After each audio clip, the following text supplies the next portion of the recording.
Semuanya dimulai di mana sang MC kehilangan ayahnya. Ia menyadari bahwa dirinya sendirilah yang telah menghancurkan segalanya. Ia menjadi sendirian, maksudnya kesepian, tidak ada teman maupun kerabat. Merasa putus asa dengan kondisi yang ia alami dan mencoba bunuh diri. Namun, karena tubuhnya terlalu kuat ya, dalam tanda kutip abadilah, ia tidak bisa membunuh dirinya sendiri dengan cara apapun. Karena itu pula, untuk menyembuhkan rasa kesepiannya, ia hanya menciptakan kejahatan dengan keyakinan sendiri. Maksudnya gimana anjir?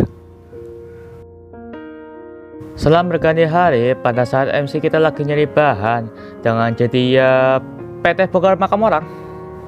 Tapi karena itu, ia bertemu dengannya, seorang gadis yang akan merubah konsep berpikirnya dan mengawal kisah ini. MC kita yang ditanya mengapa ia ada di sini menjelaskan kalau alasan dia di sini adalah karena aku tuh monster yang diciptakan oleh ayahku, Victor Frankenstein. Gitu kan bacanya? Aku abadi dan aku sedang mencari pendamping untuk berbagi keabadian. Ditambah karena tubuhku terbuat dari mayat manusia, maka pendampingku juga harus terbuat dari tulang, kulit, dan organ dari manusia. Mendengar penjelasan absurd itu, ya jelas perempuan itu nggak terima dan meminta untuk semuanya dikembalikan gitu. MC kita yang mendengar permintaannya ya nurut.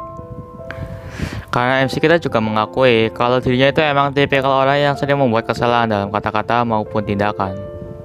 Ia juga mengakui kalau tindakannya ia lakukan sekarang itu emang salah dan meminta maaf atas perbuatannya.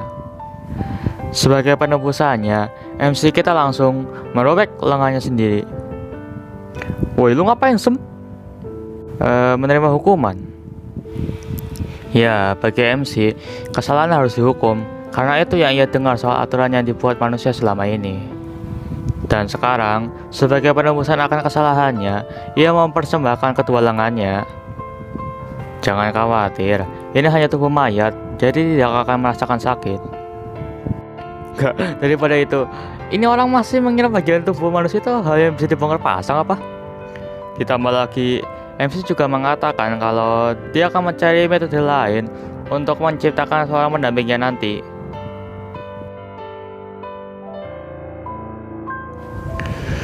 Berpindah lokasi dulu ya. Sekarang lengan MC kita sudah nyambung lagi. Tapi ya, MC kita ya bingung karena perempuan ini mau mengembalikannya gitu. Padahal, jika ada orang yang membuat kesalahan, sudah hal lazim jika orang itu menerima hukuman gitu. Si perempuannya menjawab, soalnya aku tidak suka hukumannya mengerikan seperti ini. MC yang merasa kalau emang hukuman seperti ini tidak bisa, maka tolong kamu saja yang memberikan hukuman. Hukuman ya? Kalau begitu bagaimana dengan makan malam? Aku membuatnya terlalu banyak, jadi tolong makan denganku dengan sampai habis ya. MC kita yang diberikan hukuman seperti ini ya bingung. Apa tidak masalah kalau hukumannya hanya seperti ini? Apa? Tidak puas? Ya, aku rasa ini tidak cukup untuk dikatakan sebagai hukuman. Ini orang sebenarnya agak berlebihan dah. Oke lah, mulai sekarang dan seterusnya kamu harus membantuku ya. Membantu? Aku ini seorang petani, cukup sulit mengerjakan pekerjaan rumah dan pertanian sendirian. Aku yang dikenal sebagai monster ini melakukan pekerjaan yang dilakukan manusia. Aku yang seperti ini tidak bisa hidup dengan manusia. Begitulah yang terjadi dengan ayahku. Kamu juga sudah melihat yang sebelumnya kan? Pola pikirku itu berbeda dengan manusia pada umumnya. Meski tertulis kata manusia buatan dalam rencana ayahku, tapi hal ini pasti akan membuatmu dan orang-orang di sekitarmu takut padaku. Karena itu pula, aku tidak bisa menyetujui usulan itu. Begitukah menurutmu? Aku bisa melihat keputusasaan yang mendalam di matamu. Karena itu mata yang sama yang aku miliki beberapa hari yang lalu. Dan di saat kamu meminta hukuman, dan di saat dimana kamu menyebut dirimu itu monster, bukannya perasaan yang kompleks seperti itu hanya dimiliki oleh manusia. Itu bekerja di petani itu berat, jadi itu cocok sebagai hukuman. Aku akan menerimanya. Di sini, kita diperkenalkan kalau nama gadis itu adalah Sion. Dan MC kita, karena dari awal ia memang tidak mempunyai nama, ia diberi nama Aren oleh Sion. Dan mulai hari ini, aku mulai diajari cara membajak tanah olehnya. Walaupun, ya hasilnya agak berlebihan. Ya mungkin Ren akan kesulitan untuk beradaptasi di lingkungan baru ini. Lagi pula, tubuhnya yang tidak seperti manusia normal akan membuat dia kesusahan dalam beradaptasi.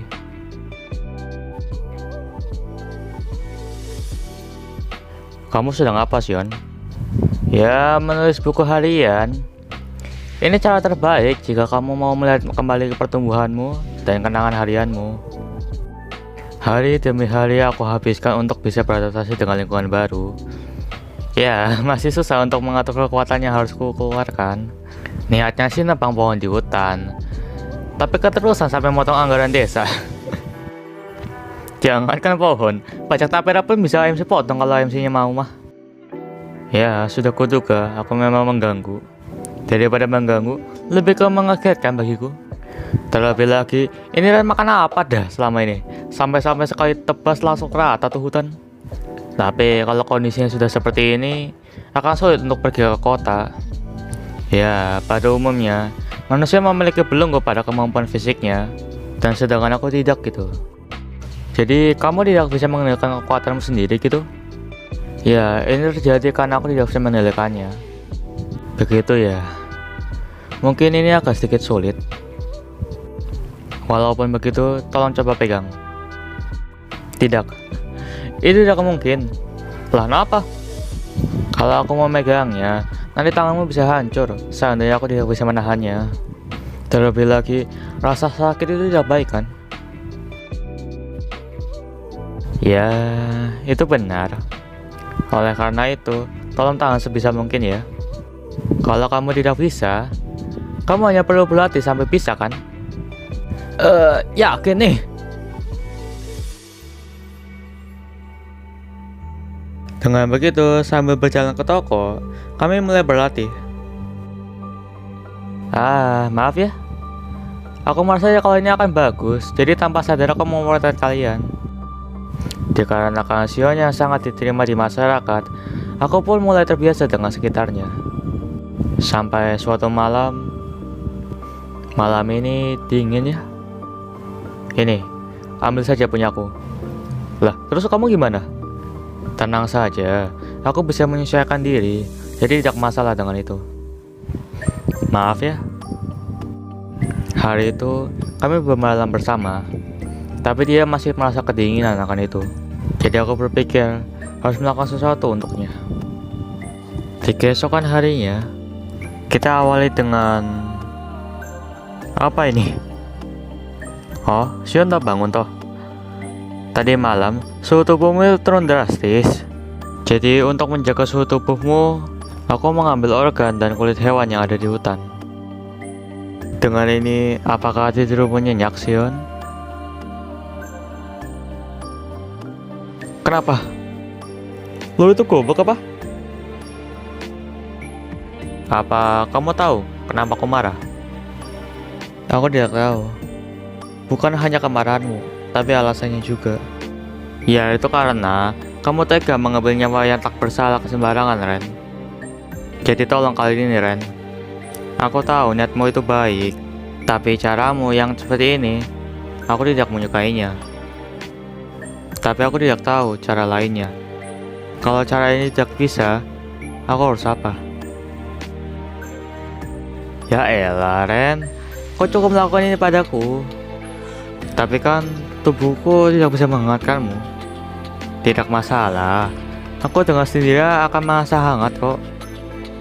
Setelah kejadian itu, kami terus tidur bersama dan menambah satu selimut lagi.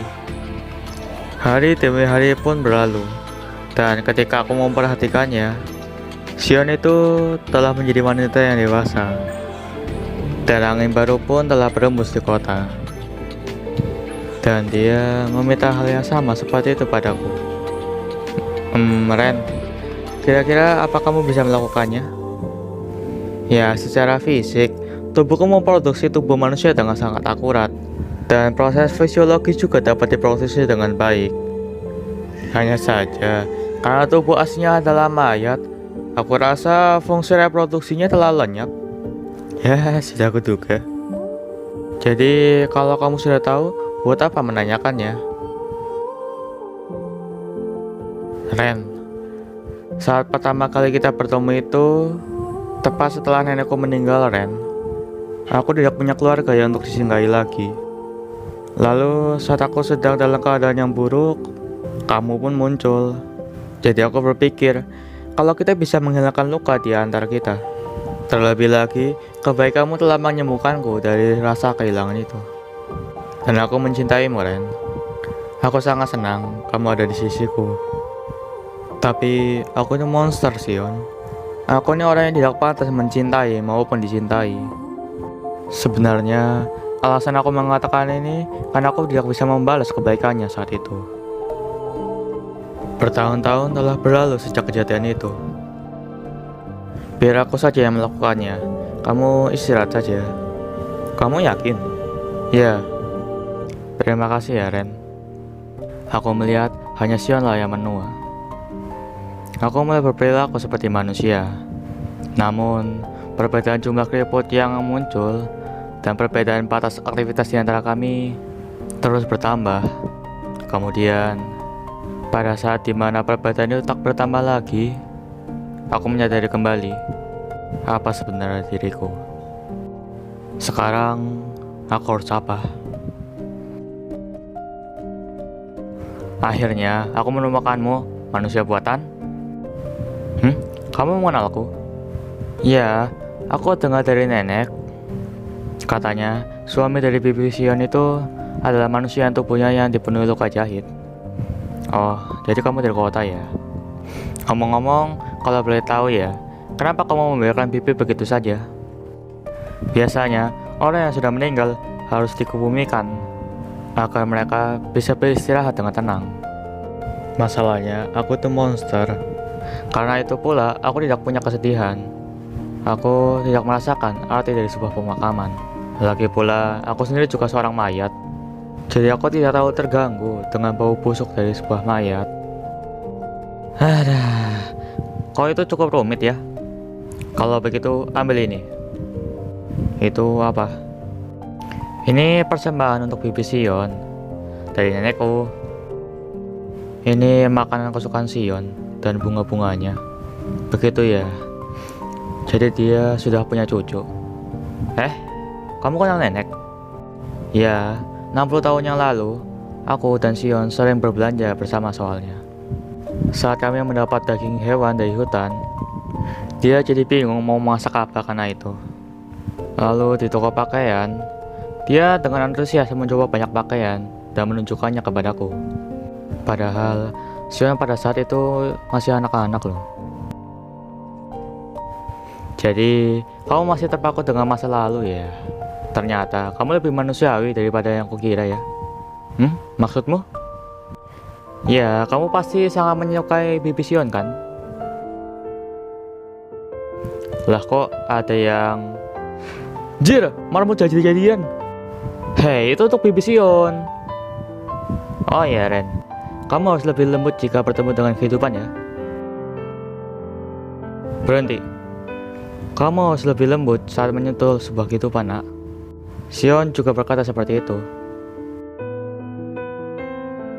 Ini hangat. Ren, tolong dengarkan baik-baik. Manusia adalah diri mereka sendiri di setiap momen yang mereka jalani. Aku yakin kamu juga seperti itu. Karena itu pula, aku mohon kepadamu, jangan sebut dirimu sebagai monster. Karena kamu yang ada di sini dan saat ini